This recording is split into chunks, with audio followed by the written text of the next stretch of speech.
In today's video, we're going to be covering the complete history of the US nickel. Now, if you want to check out the playlist for this Coin Denomination History Series, I'll try and put it right up here, right now. So let's get into it. This is from the shield nickel to the modified Jefferson. At the start of the Civil War, people started hoarding their gold and silver coins in fear of the country collapsing. This caused a shortage of circulating coins. The government started making 5-cent notes so people could make change, but that miserably failed. An industrialist who owned many nickel mines gave the idea to make a nickel coin instead and compromise it of nickel and copper. This coin took the streets by storm in 1866 and were the talk even into 1876. In 2004 and 2005, special Jefferson nickel designs in honor of the bicentennial of the Lewis and Clark expedition were issued.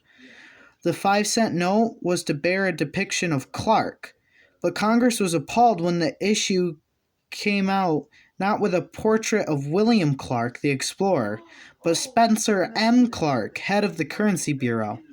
Congress passed a law retiring the 5-cent denomination and another to forbid portrayal of any living person on federal coins or currency.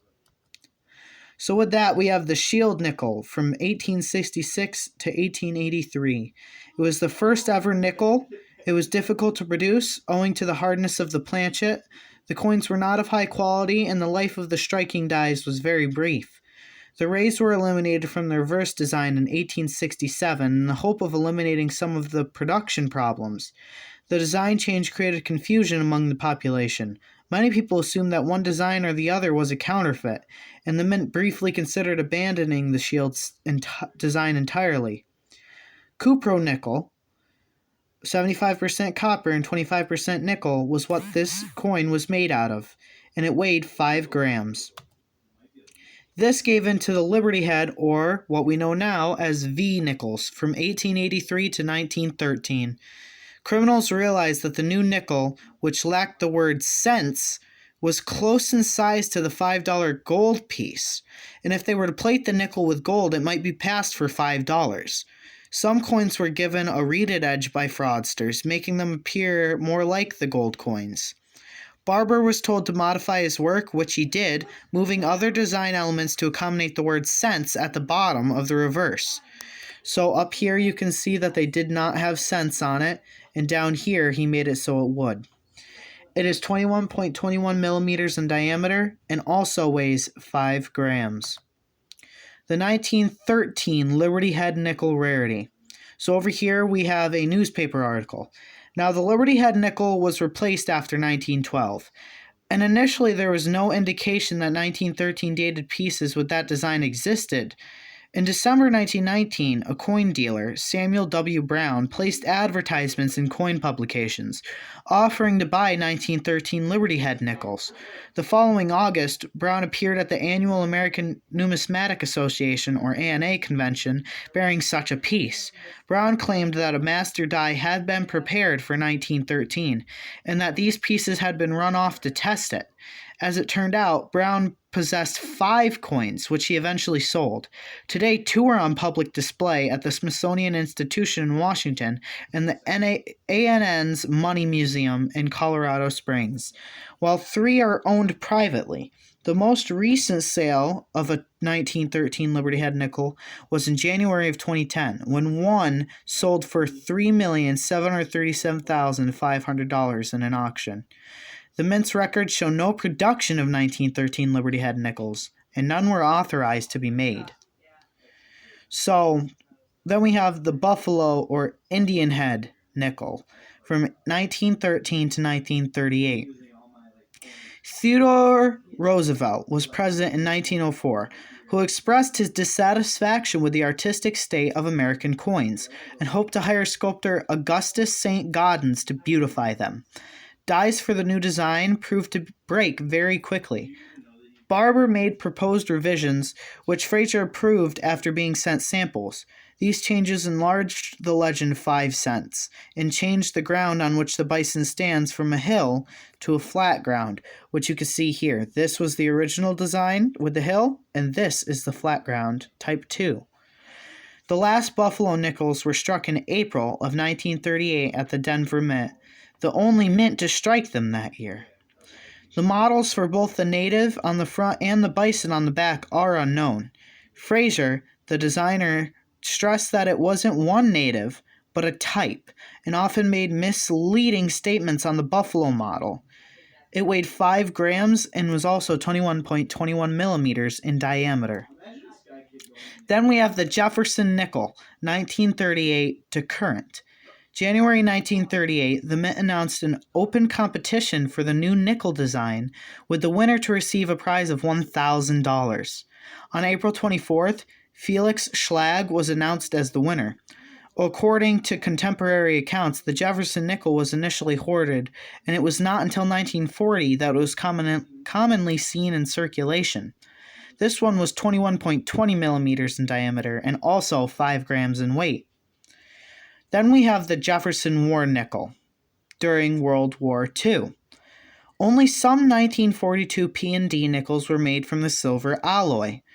The quickest way to tell this is if there is a mint mark above the Monticello on the back of the coin. Now, in 1942, 43, 44, and 45, if your nickel has that mint mark above the Monticello, it is a silver nickel. Now, if it was from 43, 44, or 45 and doesn't have this, it could be a Henning nickel.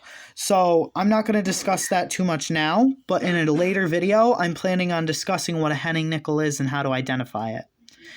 Congress authorized a nickel made of 50% copper and 50% silver, but gave the mint the authority to vary the proportions, or add other metals, in the public interest, of course. An alloy of 56% copper, 35% silver, and 9% manganese proved suitable. In the hope of making them easy to sort out and withdraw after the war, the mint struck all war nickels with a large mint mark appearing above Monticello. The mint mark P for Philadelphia was the first time that mint marks had appeared on a U.S. coin. That the Philadelphia Mint was the first time that the Philadelphia Mint put their P on a coin. That's what that is trying to say. That can be very confusing. This was 21.21 millimeters and also weighed 5 grams, even though it does have silver content. We also have the Jefferson 2004 commemorative. The Mint used Schlag's obverse in 2004 with 2 new reverse designs. Norman E. Nemeth's adaptation of an Indian peace medal struck for Jefferson was the first design.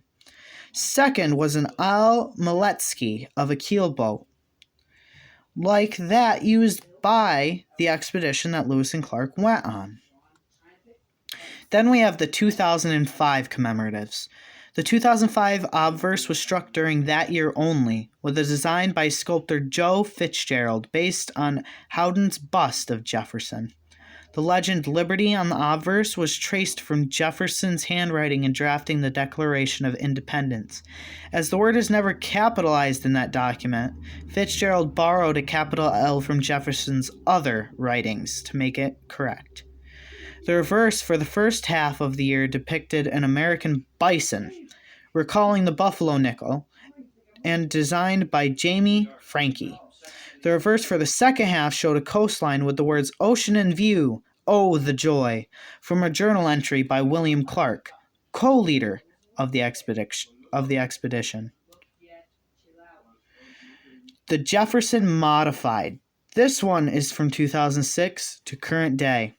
It depicts a very new view of Jefferson from the front rather than a profile, based on an 1800 study of Rembrandt Peale, and includes Liberty in Jefferson's script, once again right there. The reverse, beginning in 2006, was again the Monticello, but newly sharpened by mint engravers. In 2009, a total of only 86 million nickels were struck for circulation. The Circulating Collectible Coin Redesign Act of 2020 was signed by President Donald J. Trump on January 13, 2021. This provides for, among other things, special one-year designs for the circulating coinage in 2026, including the nickel.